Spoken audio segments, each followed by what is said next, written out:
Benue State, in the north-central region of Nigeria, is known as the food basket of the nation. The land is blessed with fertile soils, making it a hub for agriculture and providing the nation with abundant supply of crops and meandering waterways to its expansive farmlands.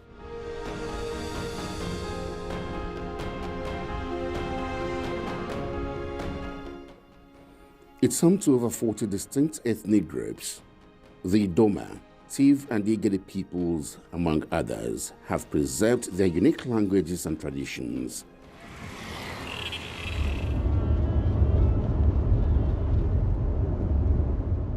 We begin our story from Agatu local government area. The area is situated in the central part of the state and is characterized by its fertile land, making it a vital agricultural hub. Agatu is home to a diverse population of people from various ethnic backgrounds, with the Doma people being the predominant group. Agriculture is the main source of income of these people, with the cultivation of crops such as yam, cassava, rice and maize, which plays a big role in the livelihoods of the citizens. Our journey continues through the 43-kilometer Makurdi-Naka road in the capital city, which currently stands in a deplorable and hazardous state. The road's unstable condition is visible, with massive potholes, erosion, and a lack of proper maintenance, which serves as one of the major connecting road infrastructure for travelers. This dire condition has resulted in making travel time a challenge for commuters. My experience driving through this deteriorating road in Naka, the screen fills with great fear and panic as the camera captures the dilapidated, winding path that stretches endlessly through the desolate countryside. The atmosphere is thick with apprehension as I navigate through this lonely, bad road, gripped by the haunting uncertainty of what lies ahead, a trouble evident not only to me, but many other travelers who use this unforgiving route that also poses safety and security risk for any road user on a daily basis. Our investigation focuses on violence between farmers and herders in Agatu local government area. Agatu, a place that many herders call their home. But the plight of herders unfolds as they are forcefully displaced from their ancestral lands, driven by a wave of violence and conflict.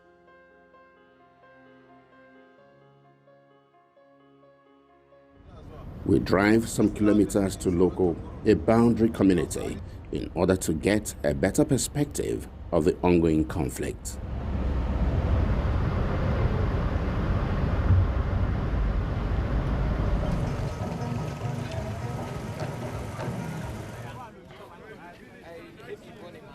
With desperation inscribed on their faces, they are not happy seeking refuge in local Nasarawa State.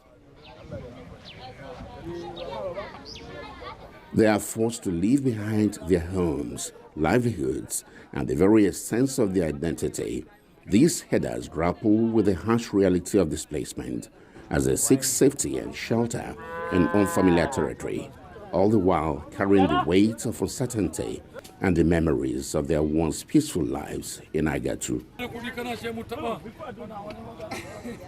We use the opportunity to seek the understanding about the conflict as it affects herders and the impacts on other herders on the dispute, displacement, and the struggle for survival.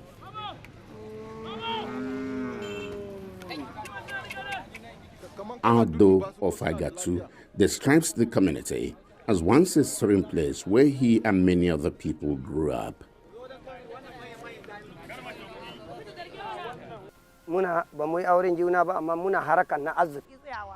Before now, we used to live together like father and son, brother and sister. We did a lot of things together with the people of Agatu. But for about 11 years now, that has changed. The devil has come between us. Now people come from Agatu to rustle our cows. Then the state government called us together for settlement. But Agatu youth refused. Also, whenever we take our animals for grazing, the youth will come with guns, AK-47s, and cutlasses to kill both our people and animals. We want the government to come in and settle this crisis so that we can return to our We homes. also have a chat with some displaced headers.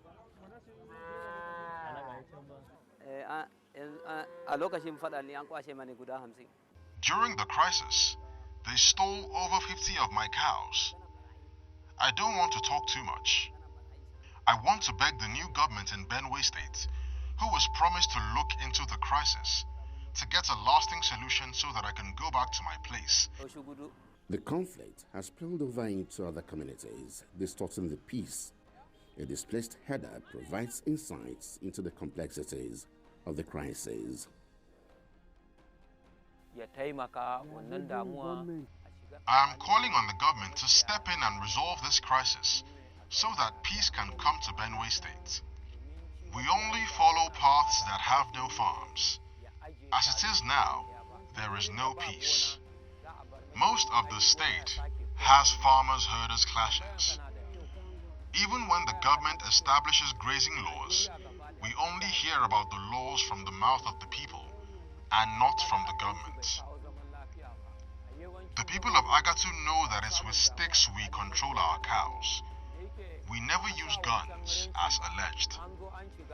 But you know, when there is crisis, other people take advantage of it to cause damage, and you can't differentiate between people. We also embark on a day trip to Kwande local government area and its surrounding communities. The road to Kwande has long been neglected, making transportation difficult for those who rely on it daily. The absence of electricity is a reality in these communities, impacting their quality of life.